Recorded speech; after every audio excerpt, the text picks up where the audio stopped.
For the past 75 years, portfolio construction has been dominated by Markowitz's paradigm.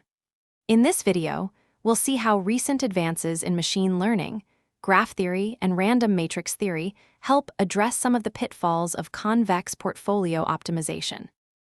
It starts with Markowitz's curse. The optimal portfolio requires inverting the covariance matrix. But when assets are correlated, the condition number explodes and the inverse becomes wildly unstable. A tiny change in the inputs produces a completely different portfolio with huge, offsetting bets. That's why, out of sample, even the naive equal-weight portfolio often beats the optimizer. The more you need diversification, the less you can trust the math.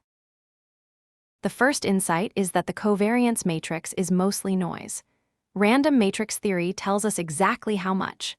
Under the Markowitz-Pastor distribution, every eigenvalue below the threshold, lambda plus, is statistically indistinguishable from noise.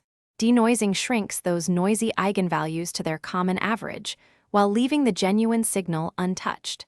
Detoning goes one step further and removes the market component, the single largest eigenvalue, so the finer structure among assets becomes visible. The second insight is to stop inverting the matrix altogether. Hierarchical risk parity replaces the fully connected graph, with its explosion of edges, with a simple tree, dropping the redundant connections that amplified errors. It works in 3 stages. Cluster the correlation matrix into a tree, quasi-diagonalize it so similar assets sit together, and then split risk top-down by recursive bisection. No inversion, no instability, just stable, diversified, and intuitive weights. Does it work? Across 10,000 Monte Carlo runs, the out-of-sample variance tells the story.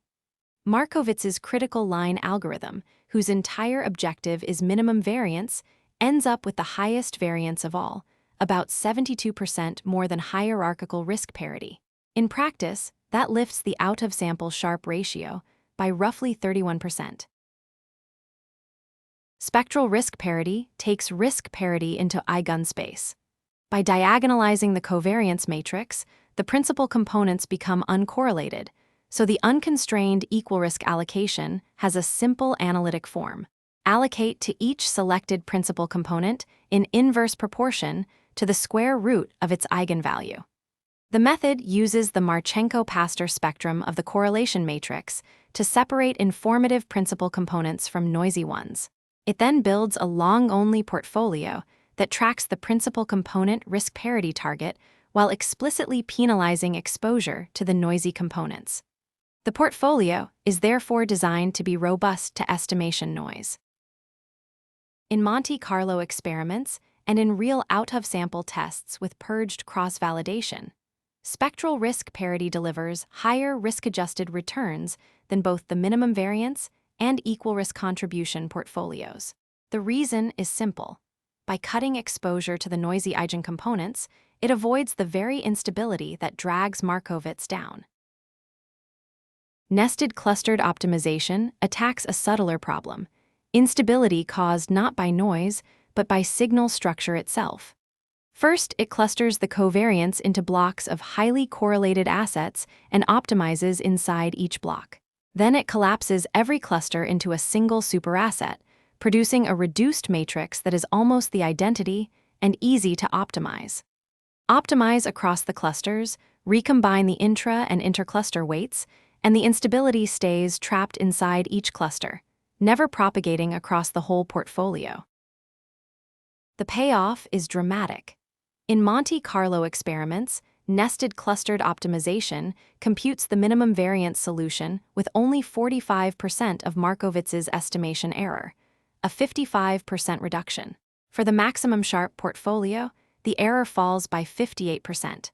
Combine it with denoising, and the reduction reaches roughly 2/3. These gains are already visible in small portfolios of only 50 assets and tend to grow as the portfolio dimension increases. But no single optimizer works under all market regimes.